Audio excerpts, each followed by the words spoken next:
Something that I have tried hard not to think about since Trump took office is the fact that we Americans, for quite some time, are not going to feel the worst brunt of the Trump presidency. And that is most definitely by design.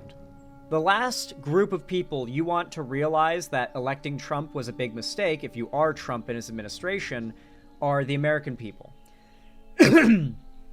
Excuse me. And so, the people who are going to be hit the hardest are going to be the people, well, the Palestinians in Gaza and in the West Bank, who are now going to have basically open season on them in terms of ethnic cleansing, displacement, and land seizure. All of these things are going to be ramped up to 111% from where they were before Trump took office, and we've all known this was going to be true. And the same goes for one of America's more recently best allies, Ukraine. Ukraine has been a valuable ally of the U.S., and frankly, like, Ukrainians like America generally. Like, they're a friendly country. We have a lot of trade with Ukraine. Ukraine is like the world's second or third biggest wheat exporter. So when the war started and Ukraine got invaded by Russia a few years ago, we saw the price of bread in particular skyrocket for a time because, like, the world had to recover from that. We knew that these countries were going to be fucked by a Trump presidency.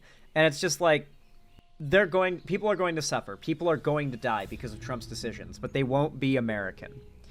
And for a lot of people, the fact that they won't be Americans means they couldn't give less of a fuck. They want Russia to win because they want to stop hearing about how we need to help these quote-unquote poor Ukrainians. That's how they talk about it. They're tired of their tax dollars going to people who aren't Americans. That's where America's at right now, and that is why, with pretty popular support, Trump has effectively surrendered Ukraine to Putin. Zelensky is practically on his own now. I am rooting for the Ukrainians. I want their country to exist and for them to be a sovereign nation, but at this point, I hope Zelensky's got an escape plan ready, because I think Ukraine is pretty fucking baller. They're pretty awesome. They rely pretty heavily on support from the US, but maybe we'll be surprised and they'll continue to hold out. It's hard to say.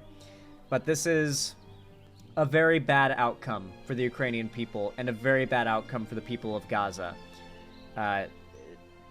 Let's hop right into it, because there's a lot to this situation. I don't know it all, so let's find out. Is one of the few people to see how President Trump and President Putin interact when the cameras aren't necessarily around. Ambassador John Bolton was Trump's national security advisor in his first term, and it's great to have you here, Ambassador, because you've previously said that you believe Putin sees Trump as what you described as an easy mark. You were there for their first meeting in Helsinki. What are your expectations for this one? Well, I don't have any expectations anymore. I think we know exactly what's going to happen. President Trump has effectively surrendered to Putin before the negotiations have even begun. The positions that Defense Secretary Hegseth announced in Brussels, which I'm sure I'd be stunned if Trump didn't convey them directly to Putin in their phone call, constitute terms of a settlement that could have been written in the Kremlin. Maybe they were written in the Kremlin and got out in propaganda channels. I need you to remember, by the way, less than a year ago, we found out, before our government fell to fascism, we found out through a DOJ investigation that all these big right-wing outlets were being directly funded by Russia.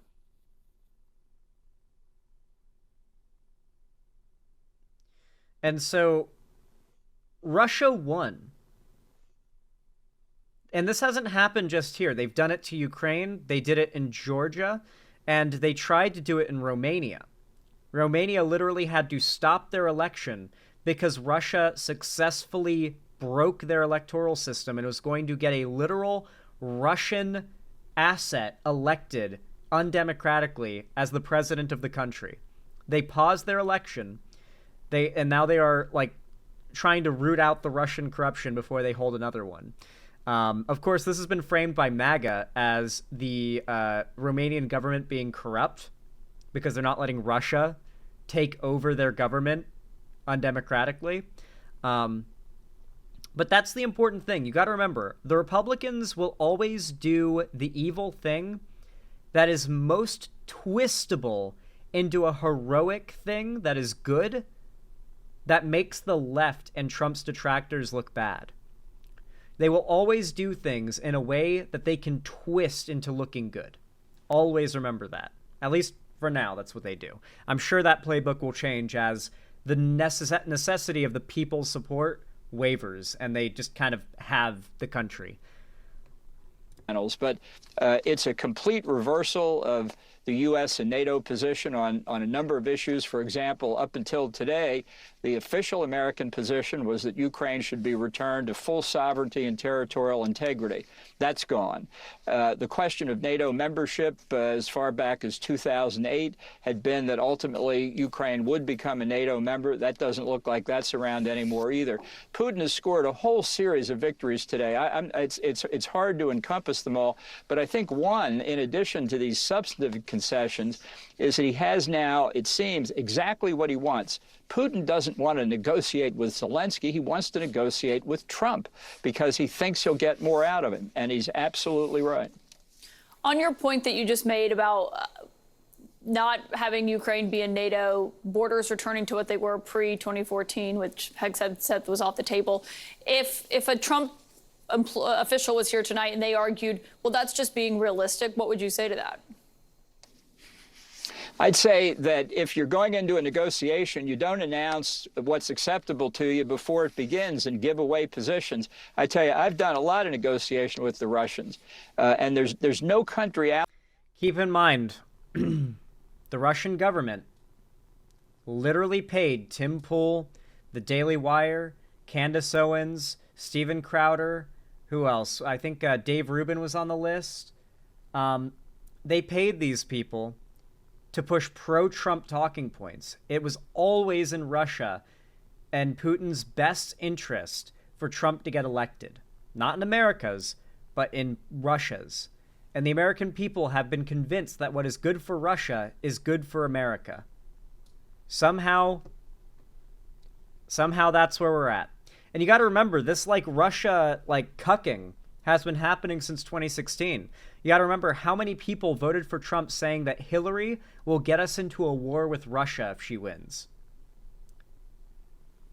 Russia literally threatened that it would lead to war if Hillary won in order to scare Americans into voting for Trump. Out there that's better at pocketing concessions that you make and then wanting more. We used to joke in Soviet arms control days about a famous Russian negotiator who used to greet the Americans every morning with a jovial, well, what have you got for me today?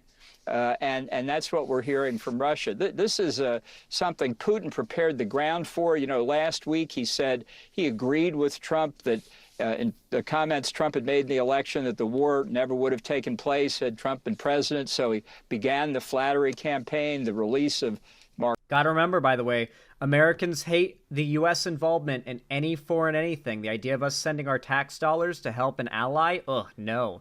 And so not only Trump, but the leader invading the country that we're currently supporting, saying that the war would have never happened and he never would have invaded if Trump was president, is ideal propaganda to convince the American people, man, even our adversaries are saying that Trump is such a strong man, they wouldn't dare to do something that we don't like if he was in power.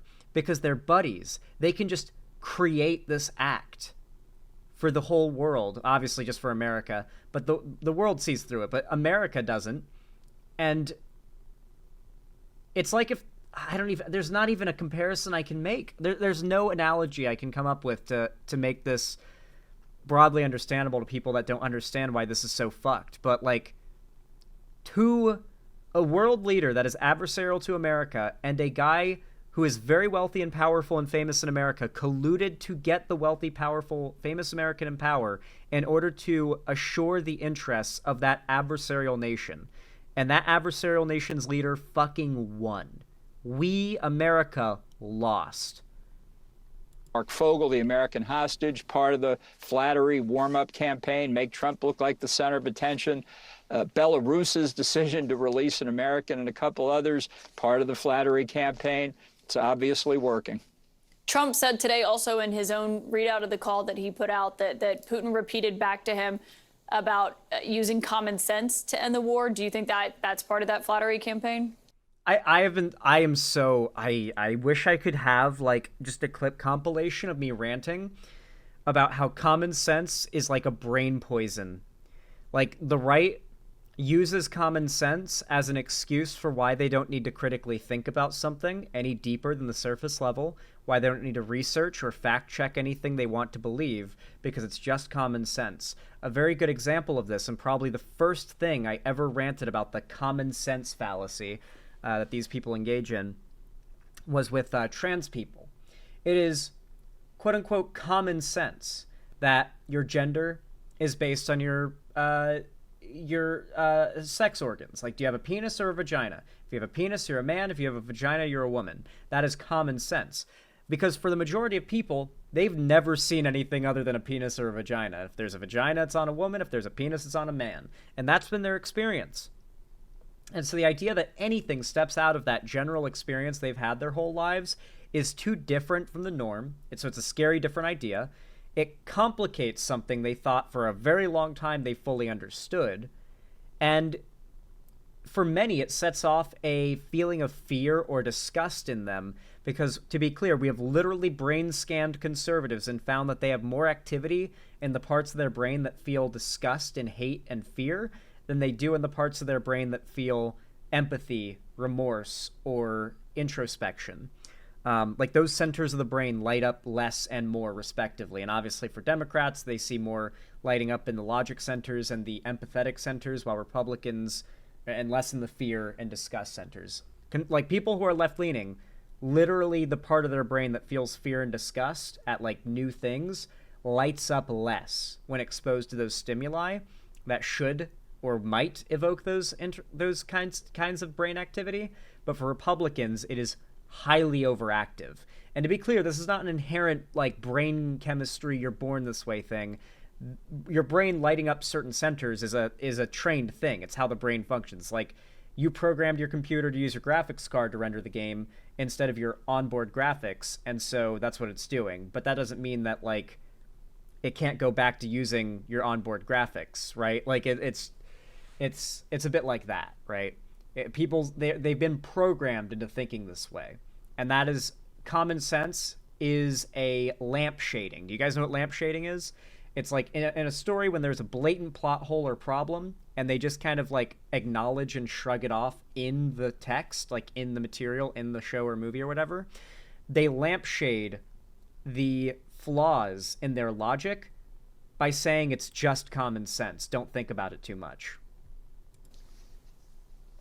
Right. Well, there was a tweet or whatever you call those things on Truth Social that said, Putin used my very effective campaign slogan, common sense. I think we all believe in common sense, but he noticed that Putin had picked up that line. It's another stroke of flattery. I mean, you got to say, Putin hasn't forgotten. All the world's tyrants are using the same tactics. Who'd have thought? His lessons as a KGB agent maneuvering an operative around. And there are broader significances than just in Ukraine. This is a palpable harm to American national security, because what Hegseth and Trump did today was not only blow up the NATO position on Ukraine, they blew up a thing called the Belavasia Accords that Ukraine, Belarus, and Russia signed in December of 1991 that broke up the Soviet Union along the lines of the internal republics.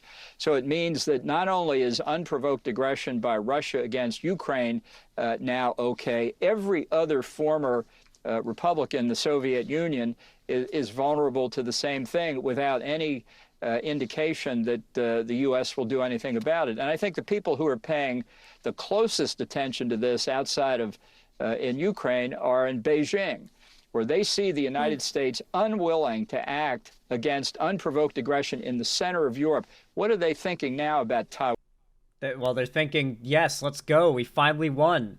America has been taken off the table as a thing to prevent tyrants from just going ham. America is no longer the adult in the room to keep things organized. And of course, you got to remember, people like Hassan, the tankies, they've loved this. This is always what they've wanted. So not only do the tankies get to have their accelerationist fantasy of like real fascism in America, but they also get to see like America's ability to affect the rest of the world for good and for bad basically destroyed, which is like the ultimate tanky LARP, you know? That's why a significant amount of the left is not really loud and outspoken about how bad this is. They're happy. This is everything they've ever wanted. They literally rooted for Putin over Ukraine, a lot of these tankies. Hassan, as an example. What the fuck is a tanky? Stalinists, Marxist-Leninists, people like Hassan who think everything is about how bad America is and that like liberals are a fascist best friend, that kind of stuff. Taiwan. If there is any chance that this works, when you look at the dynamics here, do you believe that there's a way that this could be successful, that it could end this war that has gone on for as long as it has now? Well, I think it'll be successful for Russia. It's a war of attrition. Russia's the bigger country. I think 3 years of mishandling by the Biden administration, dribbling out weapons assistance That's system true. at a time after months. That's true, by the way. One of my biggest criticisms of Biden is also Zelensky and the Ukrainian people's criticism, which is that if Biden had given them the okay to use surface-to-air, was it not? I think it was surface-to-surface weaponry, long-range surface-to-surface, they would have been able to take out, or no, they had surface-to-water. Was that what it was? It was some sort of particular like permission they had to be given by Biden. But it would allow them to use long-range explosives to take out almost the entire Russian fleet very early in the war. Biden did not want the flack of seeming to escalate conflict the U.S. was involved in, and so he did not give the Ukrainians the okay to basically win the war in the first, 2 months. And yeah, Biden massively fucked over the Ukrainians. Basically just told them, nah, you're handicapped for 2 years before you can really fight back. But by the time they were given that permission and they were allowed to escalate things, or not even escalate things, but match the escalation of Russia, it was already too late for them to make that decisive blow they had the opportunity to 2 months in. Months of argument prevented a really strategic response to the Russian invasion. So there's a lot of blame to go around here, but the surrender is going to be signed by Donald Trump.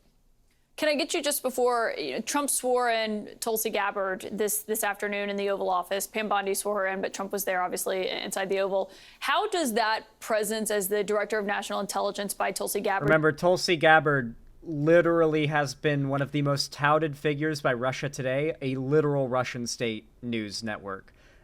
She's one of their biggest supporters. They support her massively.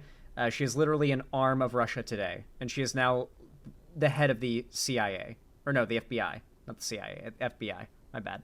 Or do you think shape the Trump-Putin relationship in a second Trump term? Well, I think Putin couldn't be happier. I tell you, they're drinking vodka.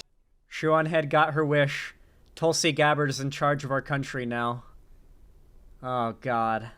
Straight out of the bottle in the Kremlin tonight. It was a great day for Moscow. I think Tulsi Gabbard's role as Director of National Intelligence is going to be extremely harmful to our national security. I think many allies are now... Wait, why did Shu want Tulsi? Shuan had voted for Tulsi Gabbard in the 2019 primary for the Democrats and spent about 2.5 years after that lamenting that Tulsi didn't end up becoming president. Going to think twice before they share intelligence with us. I think it'll impair our ability to gain confidence around the world. It was one of his worst nominations, beyond a doubt. Ambassador John Bolton, thank you for your perspective tonight. Shuan Head's whole brand is constantly being proven wrong and stupid by history, admitting she was stupid 2 years ago, but every year she was stupid 2 years ago. She was stupid in 2016, she was stupid in 2019, she was stupid in 2020. Her politics are constantly shifting left, right, whatever is the thing, very much following the bandwagon of the thing. but then joking about how dumb and wrong she was in the past, all the while presently lambasting people as stupid for disagreeing with her, despite how many times and how many positions she's had in the past that she even jokingly ridicules herself and admits we're wrong. But at the same time, if you disagree with her now, you're wrong. Like, that's her brand. It's very funny. I was friends with her once. I noticed that pattern. Thank you. Also here is the former Deputy Director of National Intelligence, Beth Sanner, and it's great to have you. You know what it's like to be in the meetings for these kinds of calls. We don't know about Zelensky's involvement in any meeting that Trump may have with Putin. We do know that Saudi Arabia is potentially the destination for that first meeting. What significance do you see in that, if any? The Saudis are definitely playing this very well for themselves because the Crown Prince. Yay, all the worst people are winning. Woo! I mean, Crown Prince Mohammed bin Salman, is saying no to Trump on a lot of things. He's saying no on Palestinians being forced out of Gaza. He's saying no on pumping more oil. And so here's something he can say yes on and be part of a solution. So there's a lot going on with that. But I think that the main thing about this is that this idea of just having Trump and Putin alone negotiating in Saudi Arabia is just a terrible idea. And they really need to turn this into proximity negotiations, just like with Hamas and Israel in Qatar, where they're there but not in the same room. That would be the right thing to do. So you think it's not fair, or it can't be fair for Ukraine if they don't have a presence, at least in the same building or country? It can't be fair, but it's also just this whole idea that, as Ambassador Bolton said, one of Putin's main things is that he just wants us to be a negotiation between the two great men, and the pawn on the table is Ukraine. This person is like derangedly like in love with Trump and Putin. What the fuck, dude? Who is this person? I need to read the comments. This is a CNN comment section, so it's going to be a nightmare. Are you ready? When war criminals negotiate with war criminals, Putin doesn't even have to punch Trump for his lunch. Okay, we actually have decent comments. Nice. Okay, usually when I read the CNN comment section, it's hell. And it's like full of MAGA, but I guess this story is like serious enough that like the left is turning out to comment, and it's not getting overshadowed by conservatives saying, "Huh, Cope, I can't wait for CNN to get shut down." That's been their like go-to. They comment that in mass in like every new CNN video. I can't wait for CNN to get shut down. In fact, if I sort by newest, let's see how long it takes to find it.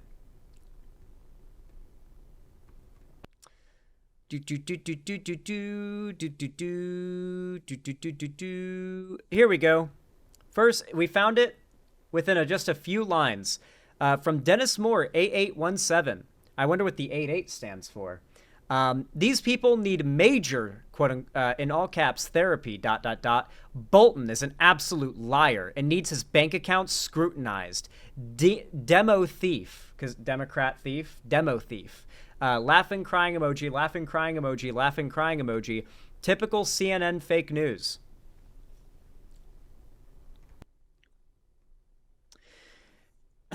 You Democrat media couldn't say much about atrocities committed in Gaza, but could only speak out because your rivals are in the House. Shame on you. You are wrong than the reps. Genocide versus ethnic cleansing. So that's a tanky right there. That's a Hassan fan. Boo boo boo boo.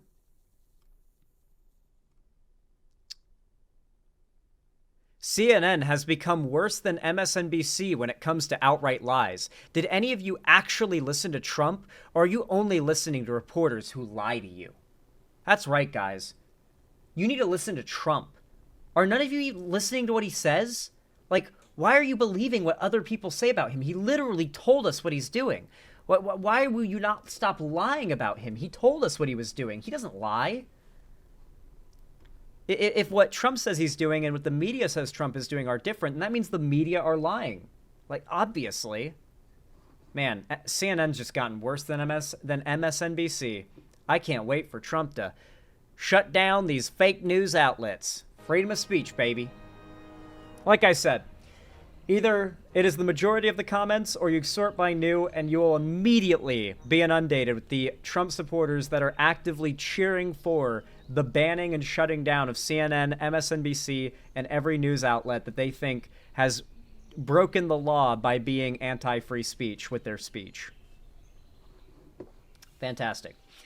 Mike Evans, thank you for the $2, says, what's conservatives' endgame? 1920s, TradCon USA? I think all of them have different endgames. Many of them are just in it to improve their wealth, particularly the grifter, like, media pundits. They're just in it to improve their wealth. But for, like, the powerful people at the top now, like Trump and Elon, I think they have, like, world domination plans, legitimately. I think that's probably, like, to create, like, a cabal of people like Putin, Kim Jong-un, Xi Jinping, like, Trump. Like, I think their goal is to create, like, an axis of evil and to rule the world and divvy up the planet into, like, their own territories. I think that's probably the like, their ideal endgame. Anyway, with all that said, if you enjoyed this segment somehow, if you found it entertaining or educational, then please consider leaving a like and a comment. It is totally free, and every single thumbs up boosts the channel immensely in the algorithm, as do the comments, so I really do appreciate it. And of course, be sure to subscribe and ring the bell icon to turn on all notifications if you haven't already, so that YouTube actually tells you when I go live or upload a new video. And of course, if you want to see more from me on other platforms, you can follow my social medias linked down below in the description, including my fan Discord, where you can talk to me directly, hang out, vibe. I'm actually going to be hosting a watch party immediately after stream, watching Invincible in my Discord, so I hope you guys consider joining. It's a great time. Main pillar of my community. And of course, I'm also on a bunch of other social medias, including Blue Sky, but if you want to support me directly, financially, help me keep the lights on and a roof above my head here at the Xander Hall studio, then please consider donating, subscribing, or gifting a sub on my website, xanderhall.com/live, or support me through YouTube, Twitch, Streamlabs, Stream Elements, Patreon, or buy some merch through the Streamlabs link down below in the description. Regardless of how you support me, though, thank you so much for watching as always, and have a good one.